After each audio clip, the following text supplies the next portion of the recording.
എന്താടി? ഈ ശില്പ ആരാ? ശില്പയാ?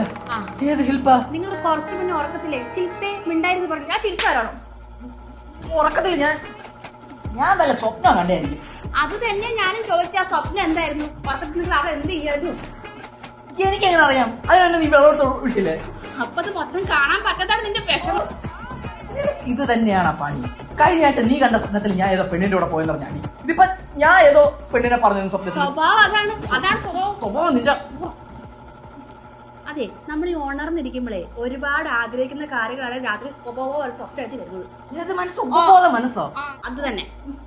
കഴിഞ്ഞ ആഴ്ച ഞാൻ കണ്ട സ്വപ്നം എന്നെ ഡിനോസർ എം ജി റോഡിൽ കൂടി ഓടിക്കണം. ഞാൻ ഓടി വന്നപ്പോ മോഹൻലാലും രജനികാന്ത് എന്റെ കൂടെ ഓടുന്നത്. ഞങ്ങൾ മൂന്നേരും കൂടി ഓടിപ്പോയപ്പോ ഒളിമ്പിക്സിൽ സ്വർണ്ണം എനിക്ക്, മെഡൽ ഇട്ടാണ് ശശാങ്കൻ ചേട്ടൻ. ഇതൊക്കെയാണ് എന്റെ ഉപബോധ മനസ്സിൽ ആഗ്രഹം. ഉപബോധ മനസ്സ്.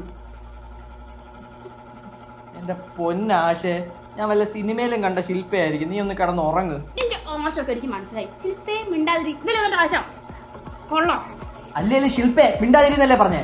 അപ്പ ശില്പ എന്നോട് സ്വപ്നത്തിൽ എന്തോ വൃത്തിയോട് പറഞ്ഞപ്പോ ഞാൻ ശില്പേ മിണ്ടാരി, എനിക്ക് ഭാര്യ ഉള്ളതാ, എന്നോട് ഇങ്ങനെയൊന്നും പറയല്. കണ്ട എന്റെ ലോയൽറ്റി കണ്ട.